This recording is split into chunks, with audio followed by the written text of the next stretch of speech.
Hello everyone, good morning. అందరూ ఎలాగున్నారండి? ఈరోజు జున్ను ఎలాగ ప్రిపేర్ చేసుకోవాలో చూపిస్తాను. చాలా రకాలుగా ఎవరు వాళ్ళ ఓన్ మెథడ్‌లోనే చేసేసుకుంటారనమాట. నేను నా మెథడ్‌లో చూపిస్తున్నాను. హాఫ్ లీటర్ అవి జున్ను పాలు, ఆవు పాలనమాట. ఆవు పాలు ఫస్ట్ తీసుకోంగానే వడగట్టుకోండి. వడగట్టిన తర్వాత ఇప్పటికి నేను 2, 3 సార్లు దాన్ని వడగట్టాననమాట. మనం ఎవరి నుంచి తీసుకుంటున్నాం అంటే శుభ్రత పాటించే వాళ్ళతో నుంచి తీసుకుంటున్నాము అనంటే మనం ఒక హోప్ అనేది ఉంటదనమాట. ఒక్కసారి వడగట్టుకోండి. లేదు నాకి ఎంత మంచిగా శుభ్రంగా ఉన్న వాళ్ళతో తీసుకున్నా గూడా మనకంటూ ఒక లోపల ఒకటి ఉంటది గదా! అలాంటిదున్నప్పుడు 2, 3 సార్లు వడగట్టుకోండి. నాలాగా ఉన్న వాళ్ళకైతే. ఇప్పటికి నేను 2, 3 సార్లు వడగట్టాను. ఏమనుకోకండి.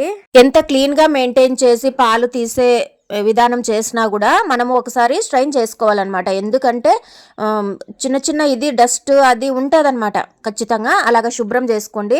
నేను హాఫ్ లీటర్ ఆవు పాలలోకి 150 గ్రామ్స్ బెల్లం వేసి వదిలిపెట్టేస్తున్నానమాట. కొంచెం కరగడానికి. లేదంటే మెత్తగా దంచేయండి. మాకు ఇప్పుడే కావాలి, వెంటనే కొంచెం వేడివేడిగా తింటే బాగోదండి ఇది. కొంచెం చల్లబడిన తర్వాత తింటేనే, ఇంకా మరి ఫ్రిడ్జ్‌లో పెట్టుకొని మరీ తింటారు. ఎందుకంటే బాగా గడ్డగట్టడానికి. ఇప్పుడు నేను చేసే మెథడు ఇలాగ చేస్తే అస్సలు ఫ్రిడ్జ్‌లో పెట్టాల్సిన అవసరమే లేదండి. ఫ్రిడ్జ్ లేని వాళ్ళు కూడా ఇలాగ ప్రిపేర్ చేసుకోవచ్చు అనమాట. డబుల్ బాయిల్డ్ మెథడ్ అనమాట. నేను హాఫ్ లీటర్కి వచ్చి 150 గ్రామ్స్ బెల్లం దంచేసినాను కదా. మీరు బాగా స్వీట్గా తినేవాళ్ళైతే 200 గ్రామ్స్ కూడా వేసుకోవచ్చు అనమాట. బాగా కొంచెం స్వీట్గా తినేవాళ్ళు మామూలుగా అందరు ఎలాగ చేస్తారంటే ఏమంటారు, అది ఇలాగ గడ్డగా రాకుండా పాలు పగిలిపోయినప్పుడు ఎలాగొస్తుంది అలాగ చేసుకొని తింటారనమాట. నాకు అలాగ ఇష్టం ఉండదు. అంటే ఒకవైపు సిరప్ కారిపోతూ, ఒకవైపు ఇది స్టిక్కీగా అట్లా ఉంటుంది కదా. అలాగ నాకు ఇష్టం లేదు. ఇలాగ చేసుకొని తినండి. అలాగ ఇష్టం లేని వాళ్ళు. చాలా సూపర్గా ఉంటుంది. ఆ బెల్లం కరిగేలోపు మనం 10 మిరియాలు దంచి పెట్టుకోండి పొడి సిద్ధంగా. మిరియాల పొడి ఇష్టం లేని వాళ్ళు ఏలకులు పొడి కూడా వేసుకుంటారనమాట. నేనైతే మిరియాలు మాత్రమే వేసాను. మీకు ఇష్టమైతే అవి కూడా వేసుకోండి. 2 కలిపి వేసుకుంటారా లేదా అనేది నేను ఎప్పుడు వేయలేదు. ఓన్లీ మిరియాలు మాత్రమే వేస్తాను. వేసుకుంటే ఇవి స్కిప్ చేసి అవి ఒకటే వేసుకోండి మీరు. బెల్లం కరిగిన పాలను కూడా ఇంకొకసారి వడగట్టుకోండి. బెల్లంలో ఏమైనా ఉంటే డస్ట్ వచ్చేస్తుంది అనమాట. అలాగా బెల్లం కరిగిన పాలను తీసుకొని ఆ పాలల్లోకి మిరియాల పొడి వేసేసి బాగా మిక్స్ చేసేసి ఇలాగ కుక్కర్ తీసుకొని కుక్కర్లోన ఆ టిన్ ఎలాగ ఉండాలంటే పొడవుగా ఉండాలన్నమాట. వెడల్పుగా ఉండేది కాకుండా పొడవుగా ఉండిన డబ్బాని తీసుకోండి. డబ్బా తీసుకొని దాన్ని మూత పెట్టేసి మనకి ఇంకా కొంచెం పెద్దది ఉంది కుక్కరు అని అనుకుంటే, లేదంటే ఒక పెద్ద గిన్నెలోకి వాటర్ వేసేసి ఆ గిన్నెలో కానీ ఇట్లాంటి పాలు పోసిన డబ్బాని పెట్టి దానికి మూత పెట్టేసి దాని మీద బరువు పెట్టి మనకి పెద్దది డబ్బా పెట్టుకున్నామంటే కుక్కర్ పెద్దగా ఉంది అంటే మూత ఇంకా పట్టగలదు అంటే ఇంకా ఏమైనా బరువు కూడా పెట్టచ్చు అనమాట దాని మీద. ఇంకా నాకు చిన్నది కుక్కర్ కాబట్టి దాని మీద చిన్న రాయి పెడదామన్నా కూడా అవ్వలేదన్నమాట. బరువు సరిపోతుంది. అది ఒకలాంటి సౌండ్ వస్తుంది అనమాట. బాయిల్ అయ్యేటప్పుడు ఎగురుతుంది అనమాట లోపల పెట్టిన గిన్నె. అందుకు మళ్ళీ బోర్లు పడుకోకుండా అలాగా మిస్సి కాకోకుండా లోపల అలాగా అంతా కాకుండా ఉండాలి అంటే పొడుగు డబ్బా తీసుకోండి మీరు. ఇది టిప్ అనమాట. పొడుగు డబ్బా తీసుకొని దాని మూత కూడా బాగా టైట్గా ఉండేది తీసుకోండి. అలాగ పెట్టేసి ఒక 15 మినిట్స్ వదిలేస్తే విజిల్ వచ్చేస్తుంది.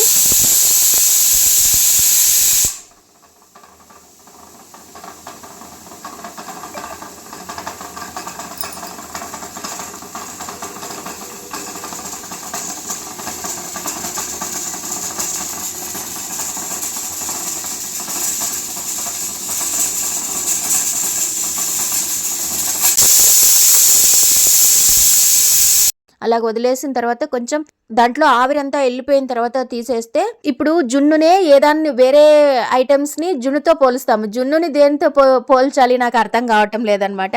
మంచి హల్వా లాగా ఉండే గడ్డ పెరుగు ఎలాగుంటుందో అలాగా అనమాట. అంత మంచిగా అంత డిలీషియస్గా వస్తుంది అనమాట. ఎమ్మి ఉంటుంది.